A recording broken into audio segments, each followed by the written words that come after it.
Estamos ya con nuestro invitado, con José Enrique Emanuel Patrón González, técnico en urgencias médicas, con este tema de qué hacer ante una emergencia cuando no eres cuando no eres médico. Enrique, muchísimas gracias por aceptar la invitación. No, al contrario, gracias por invitarme a participar en este programa. Muy bien. Nuestro invitado del día de hoy cuenta con 17 años de experiencia profesional como técnico en urgencias médicas, de los cuales 15 corresponden a la experiencia docente en diversas instituciones públicas y privadas en materias relacionadas al área de salud. Pues una buena cantidad de experiencia, una gran experiencia a lo largo de tantos años en todas estas instituciones.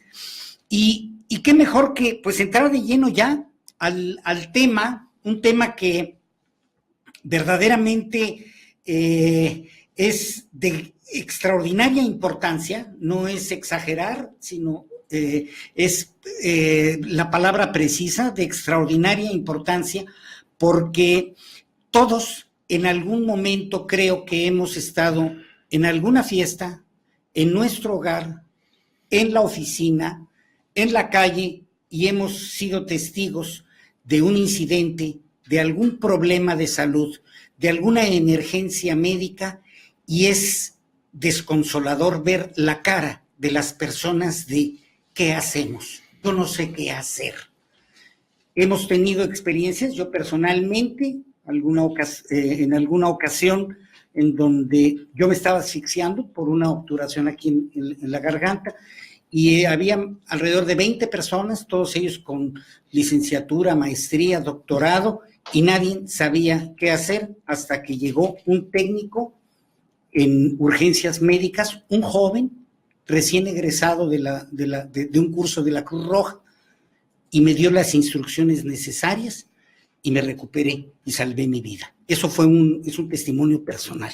Y lo quería yo expresar precisamente en esta ocasión porque nos encontramos a veces en situaciones en donde somos responsables, como padres de familia, como maestros, como hermanos mayores, como abuelos, como simplemente personas que están ubicadas en ese lugar, en ese instante, y es responsabilidad nuestra ese primer auxilio, que puede ser determinante. Ahora no lo van a explicar precisamente, no lo vas a explicar por qué puede ser determinante. Aquí viene la primera pregunta. ¿Se puede evitar una emergencia? Sí se puede evitar una emergencia. Si hiciéramos una analogía reformulando la pregunta, si hubiera una vacuna para que no ocurra una emergencia, esa sería la prevención. La prevención es la mejor forma de evitar que ocurran las emergencias. Y si recuerdan seguramente en algún momento en la vida, cuando fuimos escolares, pues nos llevaron a algún lugar en donde lo primero que ves al entrar es un letrero que dice cantidad de accidentes al año, y ves que dice 0, y a lo mejor ya están en diciembre. Entonces el sistema de prevención precisamente tiene ese objetivo, evitar que ocurran las emergencias. Y también es importante poder saber si estamos previniendo en casa, porque generalmente se previene en el trabajo. Existen muchos métodos de prevención en el trabajo. Incluso las autoridades como Protección Civil o la Secretaría del Trabajo y Previsión Social se encargan de velar que existan esas regularizaciones, que se cumplan para el bienestar de los que ahí trabajan y de los que están alrededor. Pero, ¿y en el hogar? ¿Cuántas personas realmente, los que nos están viendo, tienen en su casa un botiquín o tienen una planificación de lo que tienen que hacer para cuando ocurra? Hay que planificar. Saber qué hacer en el momento preciso, en el momento crítico. Si la mente no lo tiene claro, tu cuerpo no va a saber responder en el momento cuando estés en la situación. Entonces, sin duda, la mejor forma de evitarlo es la prevención. Y lo primero, pues obviamente, es tomando un curso de primeros auxilios. Hay que aclarar que esta charla no sustituye, no suple un curso de primeros auxilios. Va encaminada a orientarles para que vayan conociendo de qué se tratan los primeros auxilios, que se enamoren del tema y entonces puedan pues atreverse a tomar un curso de primeros auxilios, que existen muchos, ¿no? Y pues bueno, conocer y estar preparados para cuando ocurra. Hoy en día están ocurriendo muchas situaciones, como con la que amanecimos hoy de la situación en Las Vegas, y entonces ocurre un evento público, un evento adverso del cual no esperamos, y si bien somos los lesionados y tenemos que autoayudarnos, o tenemos que ayudar a los que colateralmente se encuentran allí. Y si no sabemos cómo hacerlo, entonces pudiéramos estar perjudicando. Cuando estaba preparando el programa y mencioné que el nombre era ¿qué hacer ante una emergencia cuando no eres médico? Un poco en forma de broma, un compañero me decía, pues llama a un médico o lleva a la persona con un médico. Y tiene razón, hay que llevar al médico, a la persona que tiene el problema, y también hay que llamar a un médico, llamar a una ambulancia. Pero en ese lapso, entre que puede llegar el médico o se lleva al paciente al médico, ese tiempo crítico, cuando un niño, por ejemplo, tiene un hueso de guaya o tiene un dulce, un caramelo, atorándole aquí la respiración en la garganta, obstruyéndole la respiración, algo, hay que hacer algo, ¿no? Sí, Erwin, es importante lo que acabas de mencionar. Lo que haces o dejas de hacer en materia de primeros auxilios o en el área de la salud es sumamente importante, repercute en el paciente. Lo que no hice le perjudica, y porque es algo que debí de hacer. O si lo hice mal, igual. Y precisamente como dices, hay un tiempo en el que desde que ocurre la emergencia hasta que va a llegar a su atención definitiva, ese tiempo es de vital importancia, entonces se le conoce como la hora dorada. Todo lo que se haga o se deje de hacer en ese tiempo, y si podemos reducirlo de 1 hora a la menor cantidad posible para que esté el paciente ya en un hospital, es mejor. Por eso las instituciones que mencioné anteriormente se encargan de velar que ocurran todos, que se materialicen todas las normas y pues los planes de acción. Imaginemos nada más, entonces ocurre un accidente en un lugar y hay brigadas. Una brigada se encuentra en menos de 1 minuto en el lugar donde ocurrió la emergencia. Va a llegar antes que una ambulancia. Entonces el objetivo es tener preparado un grupo de gente para que pueda actuar lo más pronto posible, ya sea solucionando el problema o iniciando ciertas acciones que van a evitar que el problema tome una mayor magnitud. Y eso es válido para una empresa o para una institución educativa. Hasta en el hogar. Y para el hogar. Así es. Porque la diferencia entre que sepa hacer los papás o los hermanos, sepan qué hacer con un niño, el ejemplo que ponía de tener obstruida la respiración, es que el niño se salve o que llegue ya morado, llegue ya sin respiración, sin actividad cardíaca. Y ahorita lo veremos en uno de los temas que ven, que es el caso de las hemorragias. Eso hay que actuar inmediatamente, no es algo que hay que esperar a llegar al hospital a que se vea qué es lo que se va a hacer, ¿verdad? De eso se trata, poder actuar de manera inmediata.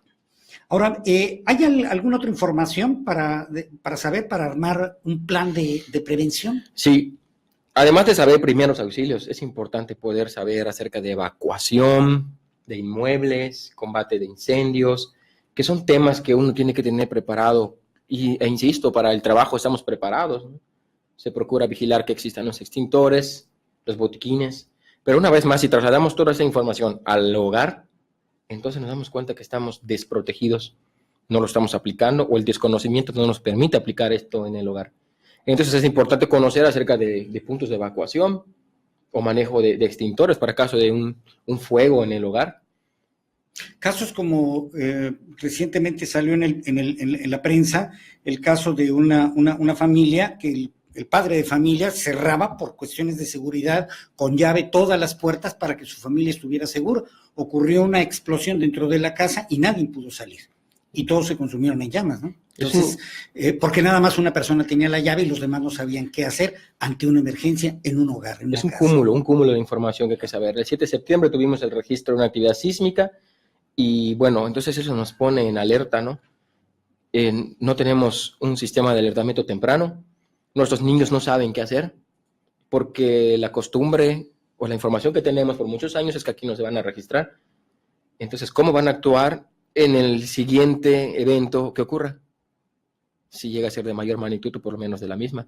Bueno, a veces la gente dice, bueno, eso es mínimo, quizá no pase algo superior, pero y de pronto te puedes encontrar en un estado con actividad sísmica y entonces no sabes cómo actuar. Me he topado con gente que se fue a tomar un curso, se fue de vacaciones, salió en algún momento a otro lugar y de pronto estaban en el momento en el que un sismo se da y no saben qué hacer, no saben reconocer la alarma sísmica y entran en pánico. Es importante conocer toda la información relacionada a nuestra seguridad, a la seguridad humana. ¿Sería válida entonces esta afirmación de que en prevención nunca nada es demasiado, nunca algo es demasiado? Si lo puedes pensar, puede ocurrir. Así es, ¿verdad? Así de simple. Y que no... Dentro de un pensamiento lógico y sí, coherente, por supuesto, claro. Por supuesto, pero lo cierto es que las más grandes y sobre todo numerosas tragedias le ocurren generalmente a personas que en ese momento no pensaban que les pudiera ocurrir algo. En ese sentido, la prevención es clave y no es una cuestión de terror o de miedo o de que la gente viva con paranoia. No, simple y sencillamente es prevención. De hecho, acabas de tocar un punto importante. Hay que hacer un análisis y eso se hace en las grandes empresas. Se hace un análisis de riesgos y una vez más, si tocamos el punto del hogar, también debería hacemos un análisis de riesgos. Claro. Hay que distinguir, claro, entre un riesgo y un peligro. O sea, vamos a imaginar un poquito, ¿no? Un tiburón es un peligro. Claro. Pero si tú no nadas cerca del tiburón, entonces no estás en riesgo. Si nadas cerca del tiburón, estás en riesgo. Entonces, tengo peligros identificados y tengo que ver cuándo me pongo en riesgo, o si voy a estar en constante riesgo, tengo que ver cómo neutralizarlo. Y eso es un pensamiento que debemos tener constantemente en todo nuestro actuar.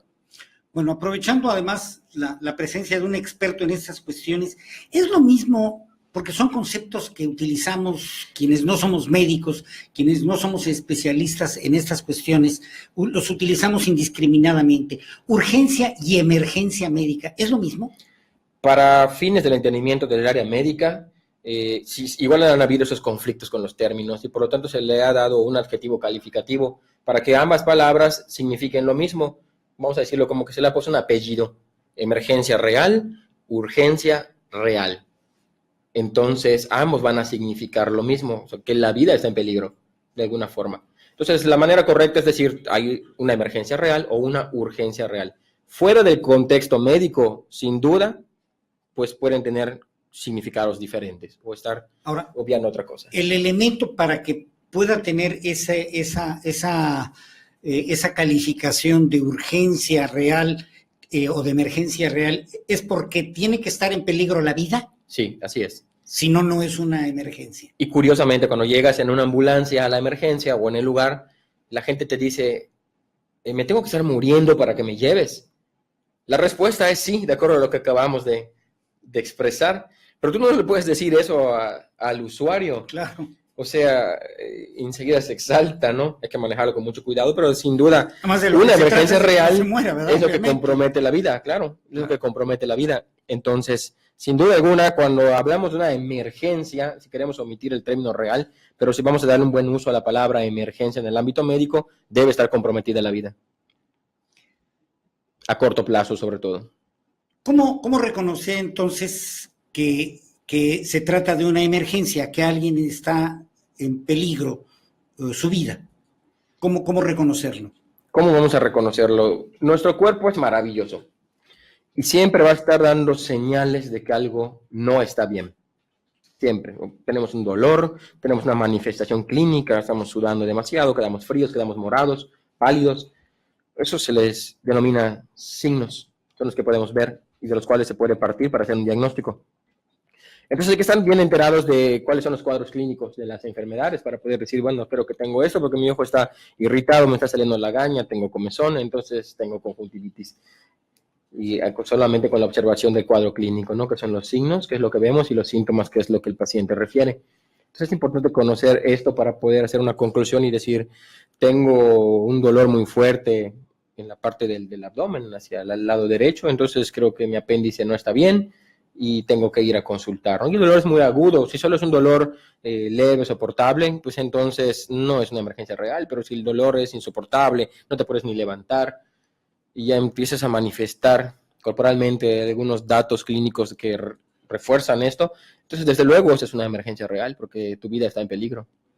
Es una infección interna que puede llevarte a perder la vida si se complica. Hay algo que se ha llamado...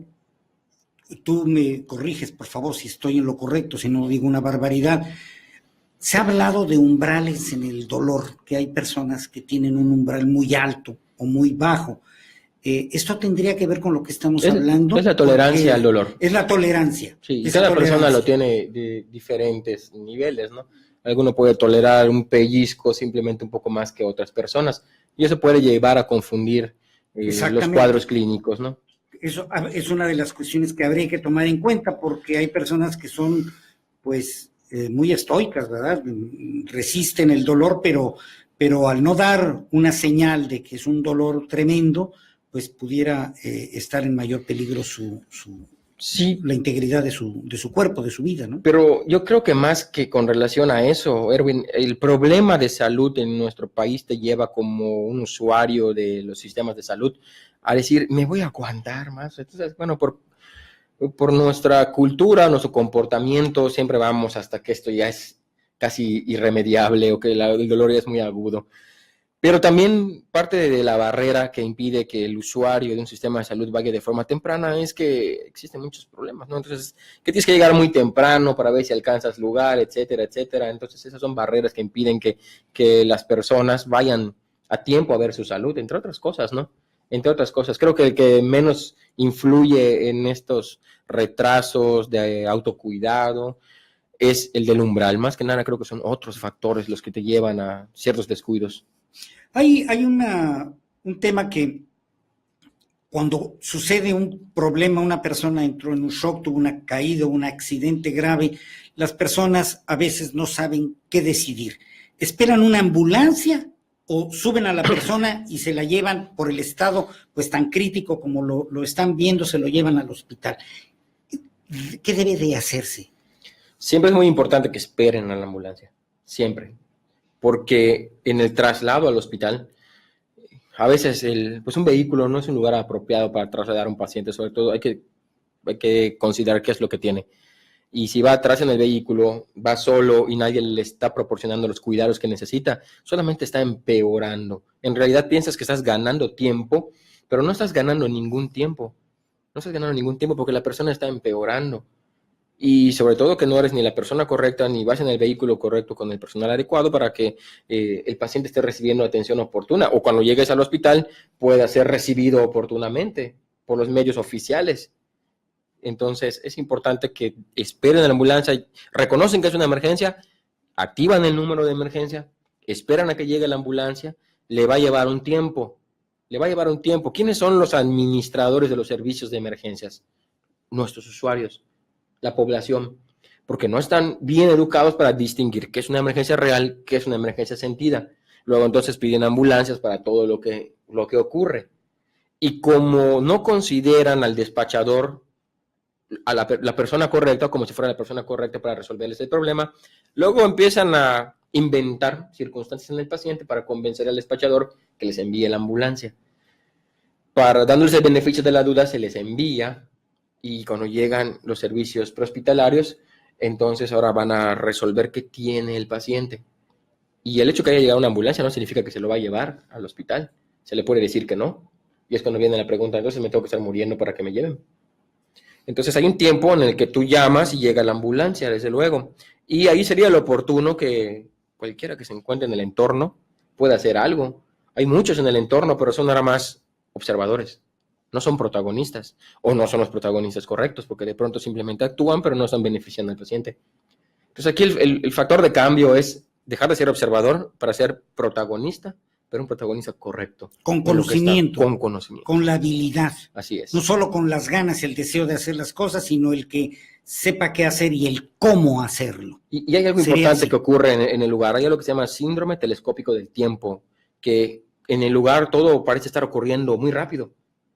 Lo que lleva a los espectadores a tener una percepción del tiempo como que ya ha pasado mucho.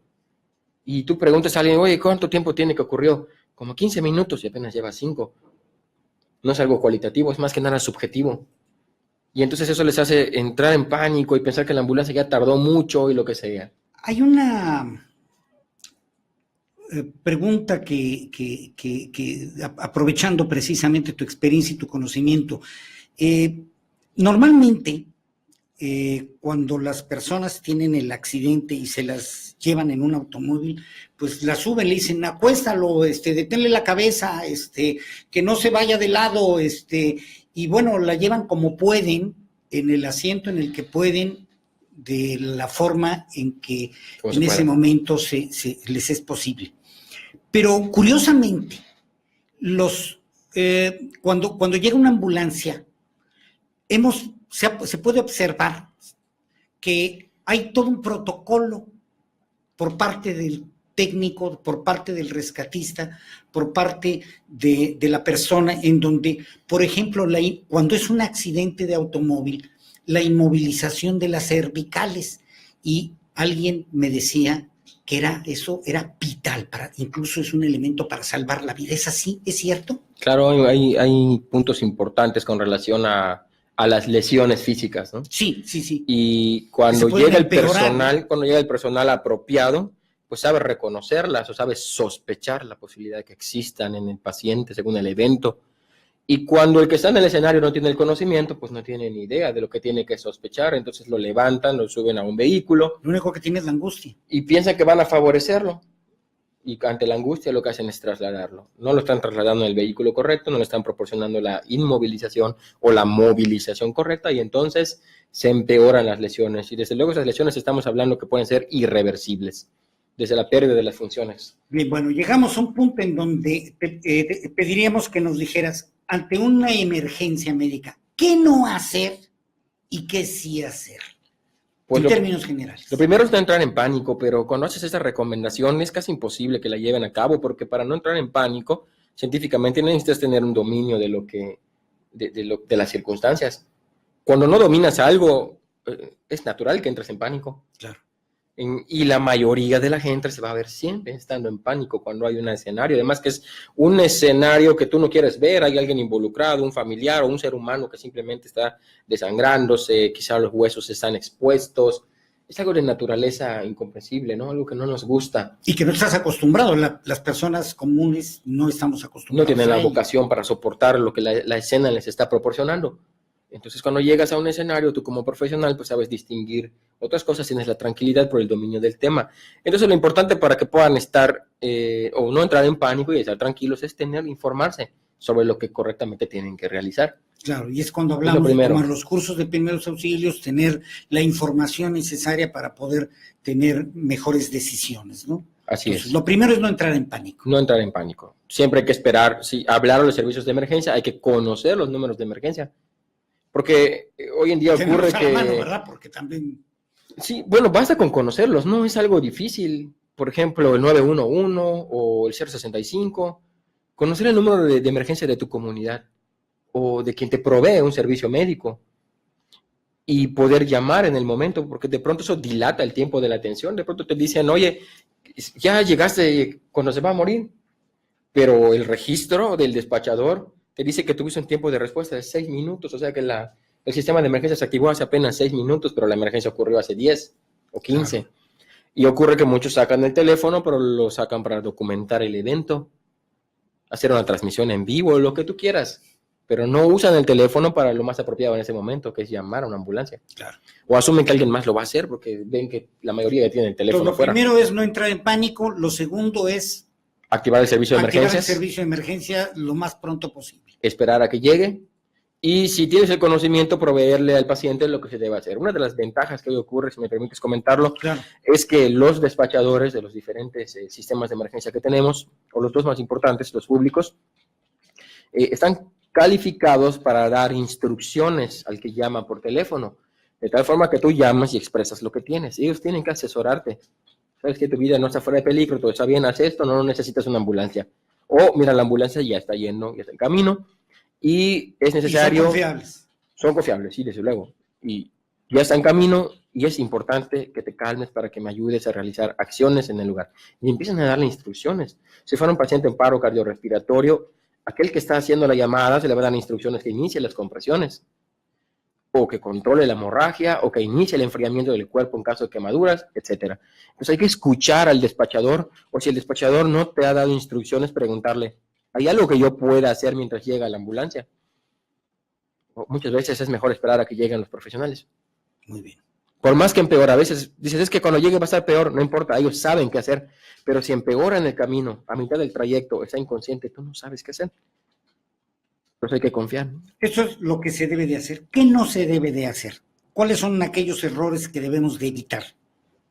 Bueno, lo que debemos evitar principalmente es, como habíamos dicho, no entrar que entren en pánico. Lo contrario, ¿verdad? Entrar justamente en Entrar en pánico, y pánico. la histeria, y los gritos, y las decisiones apresuradas, guiadas por el pánico, la angustia de lo que está ocurriendo.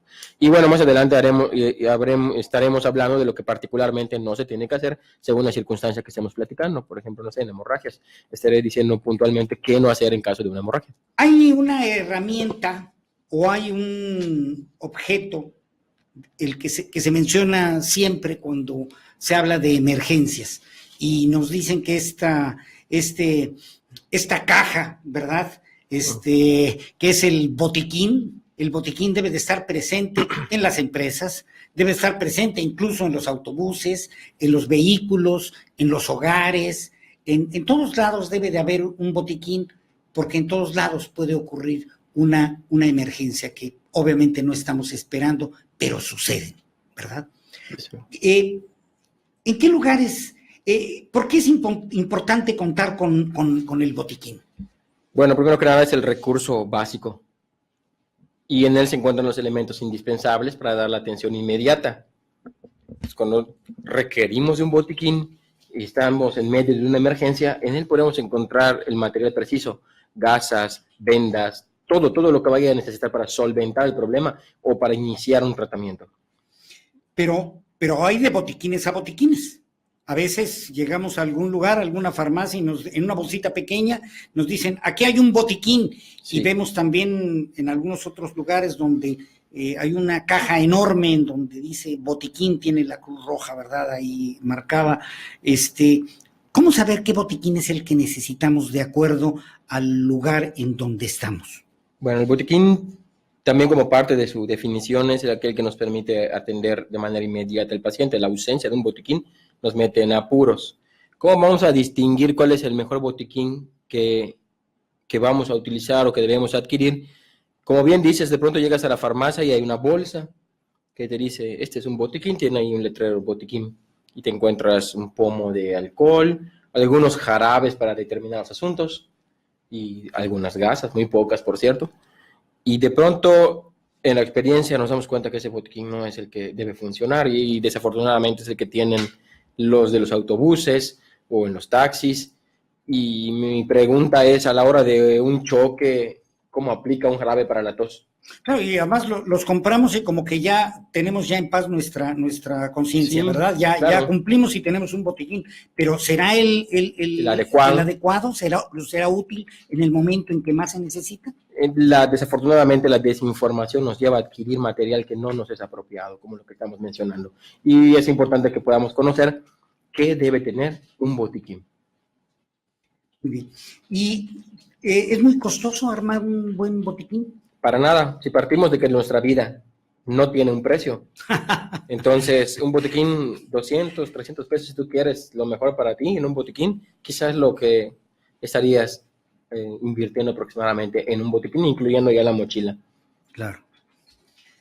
Y para esto hay que asesorarse, y para esto hay que informarse, ¿verdad? Y valorarlo, como bien lo comentabas, de acuerdo con la necesidad en dónde estás, ¿no? Justamente.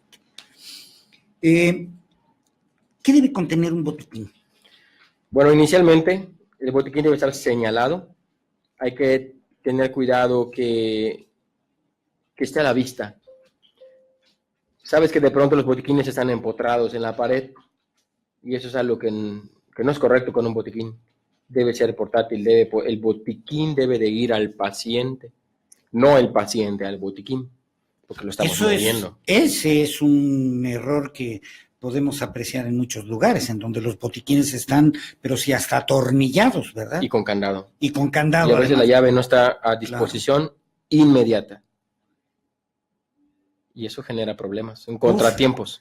Eso es como esas puertas de emergencia que tienen una cadena para que los muchachos no se salgan del restaurante o de la discoteca o del antro. Sí. y no pueden salir y suceden tragedias tremendas, ¿no? Y la pregunta importante es para nuestros espectadores, ¿quiénes tienen un botiquín en su casa? La mayoría de la gente no tiene un botiquín en su Que no es lo mismo que una caja donde se pone, una caja de zapatos donde se ponen las medicinas, ¿verdad? Que se van consumiendo o que se quedan a la mitad. o una bolsa de supermercado No. que tienen colgado allá con No los es un botiquín. Generalmente eso es lo que tienen contemplado como el lugar específico para poner lo que me puede servir ante una emergencia. Bueno, a lo mejor en el peor de los casos está bien, pero es lo único que tienes. Pero ya es tiempo de formalizar cómo debes tener un botiquín. Y bueno, ¿qué debe tener el botiquín? Pues el equipo de protección personal, gafas, cubrebocas, los guantes. La Organización Mundial de la Salud define las sustancias corporales como lágrimas, saliva, fluido nasal, desde luego sangre, heces fecales, líquido amniótico, todo eso son sudor, son elementos que pueden contaminarte. Entonces es importante poner una barrera cuando vayas a ayudar. No tengo la barrera, ¿qué es lo menos que puedo hacer? Pues pedir la ambulancia y dar indicaciones a la persona sobre qué es lo mejor que puede hacer mientras llega la ayuda oportuna. También deben haber gasas, vendas. Las gasas de 10 centímetros por 10 centímetros son las mejores.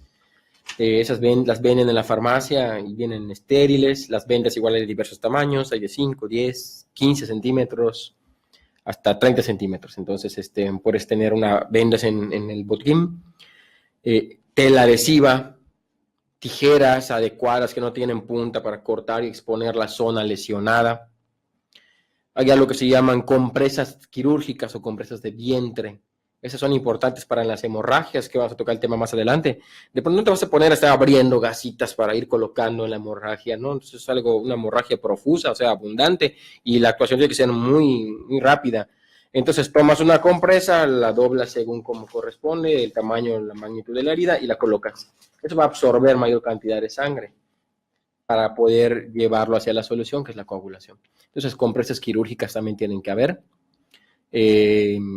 Termómetro de plástico de preferencia, estetoscopio, manómetro. Para tomar la presión hoy no es necesario tener uno de los inflables.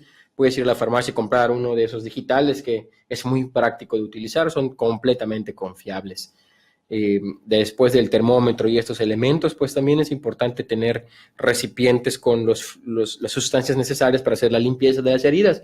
No hay que llamar a una ambulancia para una herida superficial, basta saber qué es lo que tienes que hacer. Una curación con jabón quirúrgico, isodine, agua, y se ha terminado todo. Esperar a que cicatrice. No es algo que tengas que ir al médico para que, a menos que tengas alguna complicación adyacente, pero de lo contrario, una buena limpieza apropiadamente es necesario. Pero debe de estar lo más completo posible. Lo más completo porque posible. En muchos casos, lo que tenemos en botiquín en la casa es aquellas cosas de mayor uso. La pomada para las raspaduras, para las escoriaciones. Algodón seco. Las pastillas para la temperatura. Las jeringas pero no necesariamente es lo suficiente como lo estás comentando para poder enfrentar una emergencia. Claro. O sea, hay que verlo con toda la seriedad. ¿Y para qué me sirve una jeringa en el momento de una hemorragia o un montón de jeringas que tengan en el botiquín? Claro. Eso no me sirve, entonces hay que saber distinguirlo. Desde luego, eso en los cursos de primeros auxilios se los explican con mayor detalle. Aquí estamos nada más haciendo un poco de reconocimiento y conciencia de que es importante tener un botiquín con los elementos necesarios para poder enfrentar la emergencia correctamente. Ahora, si no hay un botiquín, porque el accidente ocurrió por la razón que sea en un sitio en donde no hay un botiquín, ¿qué se puede hacer? La técnica que tenemos para eso se llama medios de fortuna, que básicamente es la improvisación. No es lo mejor. Tú le dices a alguien ante una emergencia por una hemorragia, tráeme un trapo limpio, y es posible que te traigan la camisa del uniforme. Claro. Y no, mejor tráeme otra. Y mientras tanto se está dilatando el tiempo y la persona sigue con una hemorragia. La ausencia de un botiquín lleva a complicaciones en la atención de la emergencia. Entonces, sin embargo, podemos improvisar. Es posible con el equipo de protección personal algunas bolsas, usar trapos limpios, que esa puede ser la instrucción que te va a dar el despachador de 911 mientras llega la ambulancia. Coge un trapo limpio y colócalo en el lugar de la hemorragia. Lo más limpio posible, porque finalmente el problema no es que vaya a tener una infección, sino se está desangrando el detener la hemorragia, ¿no? La pérdida de sangre es lo que le va a llevar quizá a perder la vida, no la suciedad o la cantidad de microorganismos que tengan del material que estás empleando. Ya los médicos lo más limpio posible. Claro, lo más limpio posible, ¿no? Para evitar complicaciones, ¿no? Pero discriminar cuál es la parte crítica, el problema de raíz, ¿no? El problema central, ¿no? Bien, ¿y qué no debo de hacer con respecto al botiquín? Bueno, no tenerlo empotrado, ya lo hemos mencionado, no debemos ponerlo en la pared, no debemos ponerle candado, hay que vigilar que no nos vaya a ocurrir que de pronto se caducan las cosas que le vamos poniendo, tienen fecha de caducidad. Hay que saber muy bien dónde están los botiquines, por lo tanto lo que no debo hacer es, con relación a un botiquín, es no aporrearlo igual. A veces llegas, como es móvil, llegas y lo aporreas en el lugar, llegas y entre las emociones lo dejas caer, se ensucia, se rompen las cosas que hay en el interior. ¿Cuánta sangre debe de perderse para poder considerar que una hemorragia es grave? ¿O cómo podemos calificar una hemorragia? Permítame una frase muy popular que qué tanto es tantito, pero que bueno, es necesario para quienes no somos expertos o no somos médicos. Al haber perdido el 10% de la cantidad total de sangre que tenemos, que aproximadamente son 5 litros, que es lo que un cuerpo humano tiene, perder el 10%, que es 500 mililitros, a partir del 10% perder más, ya te empieza a poner 600, 700, ya empieza a ponerte en alerta, tus sentidos en alerta. Cuando vas a donar sangre te quitan aproximadamente 500 mililitros y ya estás teniendo datos clínicos de que algo no está bien, te puedes marear, te puedes desmayar, pueden ocurrir varias cosas, ¿no? Perder más del 10%, 700, 750, ya se considera como la primera etapa del estado de shock por pérdida de sangre. Y el doble, 1500, ya es la segunda etapa. Más de 2 litros, ya tu vida está seriamente en peligro.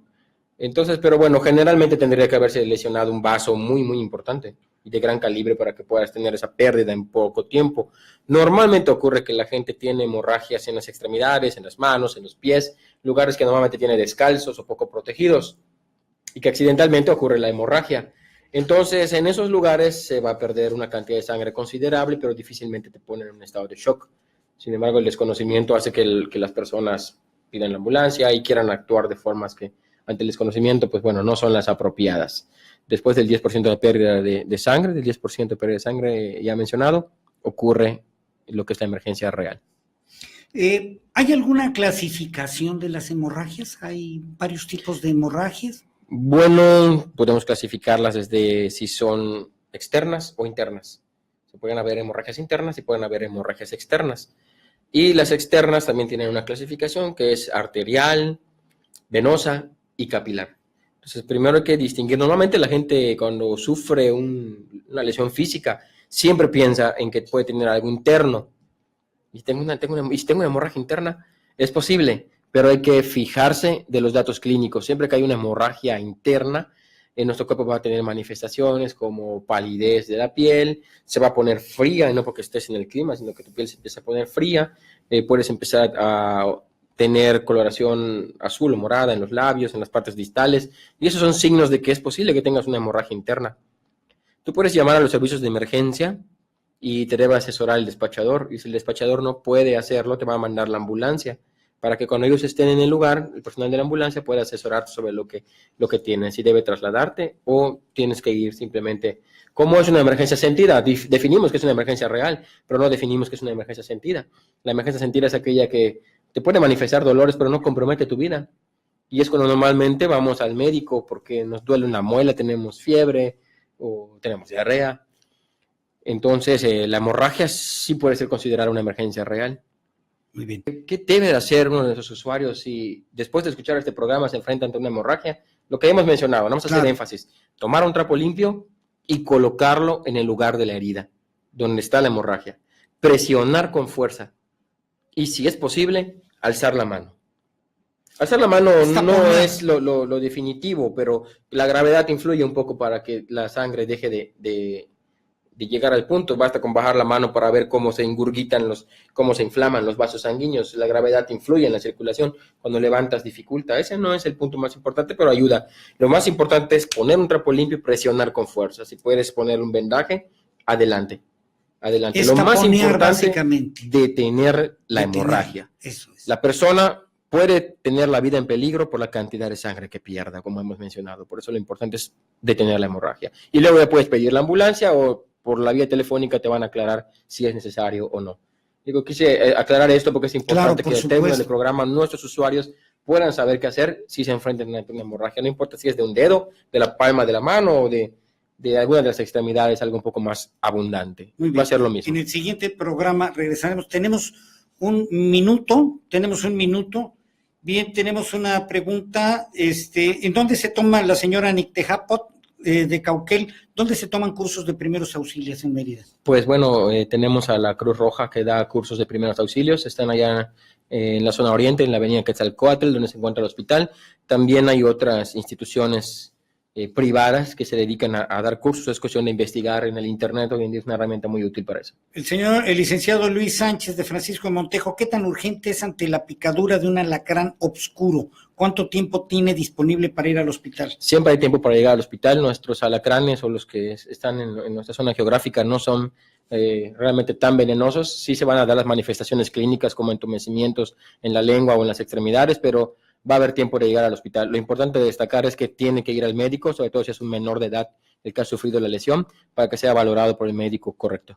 Dice el señor Raúl, bueno, y si pasa mucho tiempo y la ambulancia no llega, ¿qué hacemos? ¿Llamo al hospital o al 911? Volver a llamar al número de que solicitaron la ambulancia, tener en cuenta que muchas veces las ambulancias, igual por la educación vial, no obtienen la facilidad necesaria o las facilidades necesarias para llegar al lugar de la emergencia lo más rápido posible. Entonces esperen en el lugar, porque cuando lleguen el personal prehospitalario van a saber qué hacer, aunque la víctima haya empeorado.